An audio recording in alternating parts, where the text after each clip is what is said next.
Hello everyone, welcome to my channel. Today we'll be going to discuss a LeetCode medium problem named minimum cost tree from leaf values. So in this problem we are given with an integer array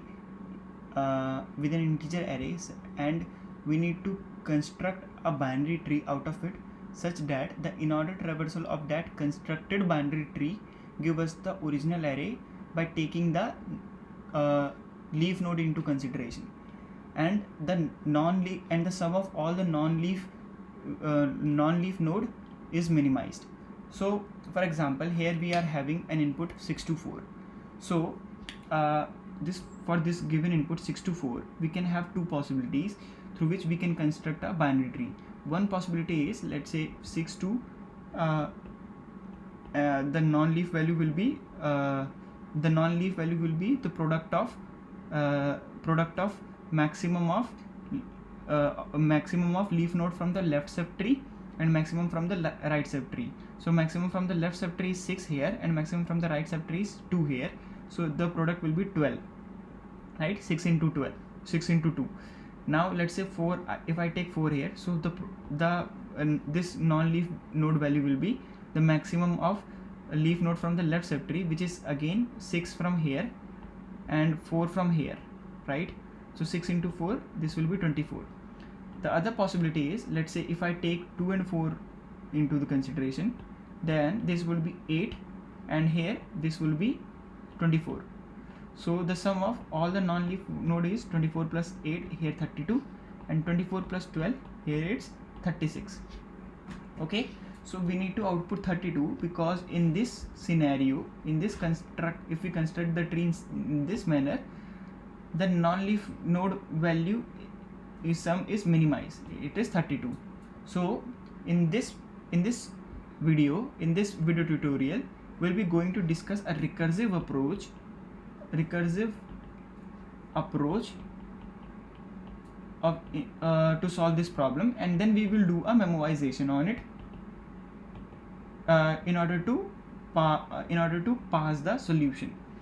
Okay, so for this one, the time complexity will be O of n cube, but but it will serve us as a base because in order to get into more optimized solution. So we are first discussing the DP approach, dynamic programming approach, in order to solve this problem.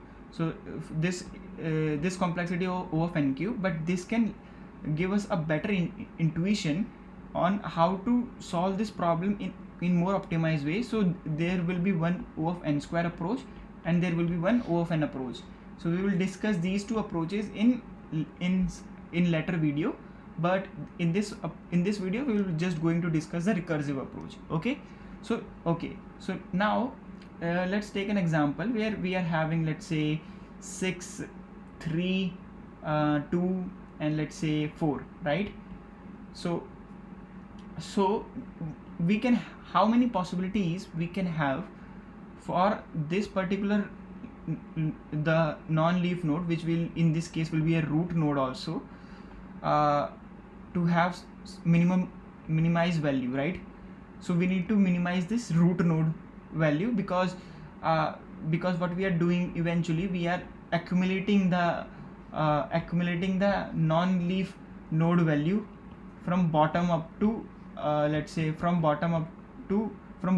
So let's say some value goes here, then this value will go here, because so this node will contain the sum of this node, the product of P1 into P2, the product of leaf node from the left subtree, product from the leaf node from the right subtree, plus the sum of leaf node also, non-leaf node also. So this is not a non-leaf node, so the sum, it will contribute to 0, but this is a non-leaf node, so their sum also.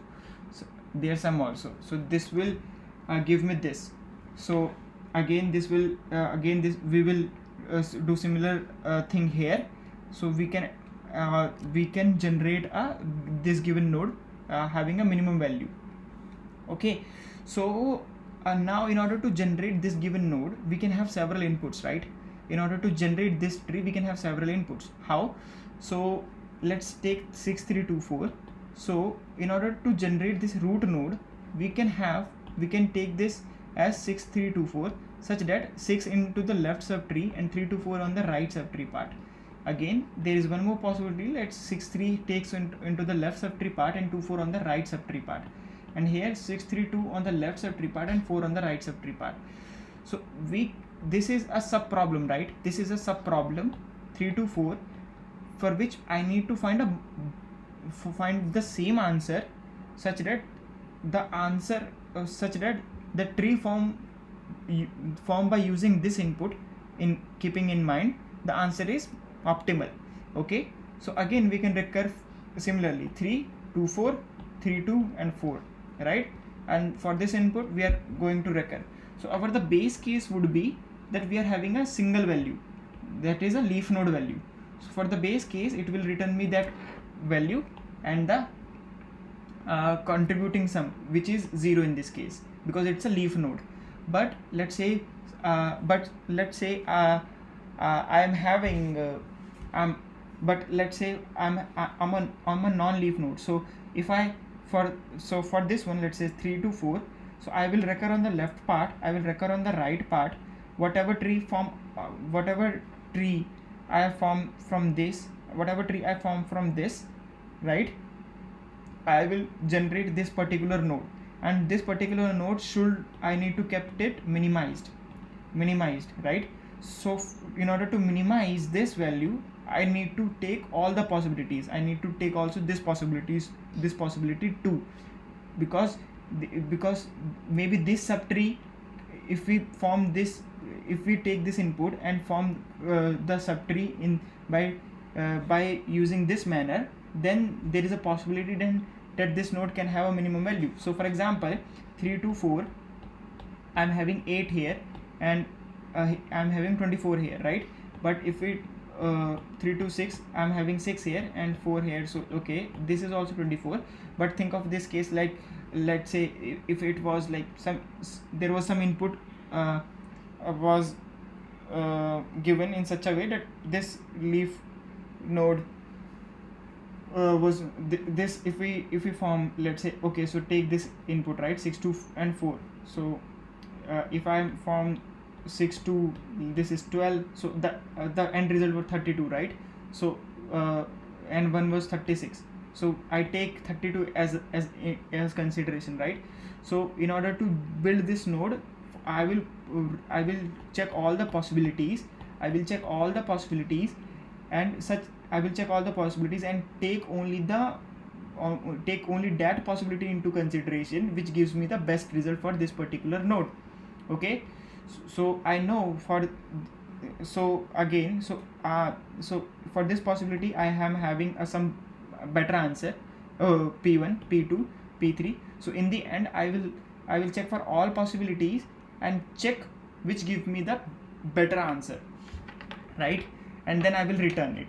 So also, so in order to build the non-leaf node, I will be having. So in order to build the non-leaf node, I will be having P1, which is the maximum from left subtree, P2, which is maximum from the right subtree, and let's say if they are non-leaf node, then there's some I will be also accumulating here, so that in the end the root node contains the minimum sum. Okay, so yeah, so okay,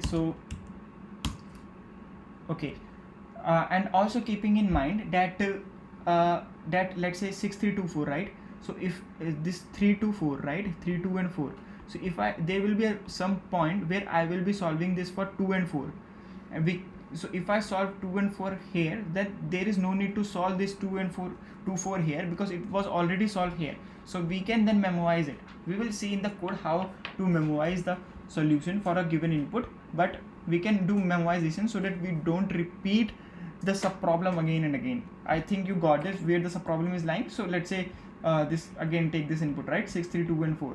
So if we take 6 3 2 and 4 here and 6 3 2 and 4 here, so I need to solve the problem for this input. So this input 3 to 4 is same here, so this is equals to this, right? So if I solve this here, then there is no need to solve here, right? So I can do memorization. So what I can do in the return type, I can have a pair and start, and let's say intent vector of this given input, given array we have, right? So for the leaf node, the base case would be start equals to end, right? We are having only one case, return this pair, so arr start, and it will return the sum will be 0. So I am keeping the first element as the maximum value of the left or right subtree, and the second as the accumulated sum. For the base case, for the leaf node, it will be 0. Now the else part would be, I need to recur, right? So let's say int non leaf sum, let's take this as int maximum, and int leaf max, or say let's say max leaf, let's say take this as int minimum. Okay, now we can do is int I equals to start from to end I plus plus.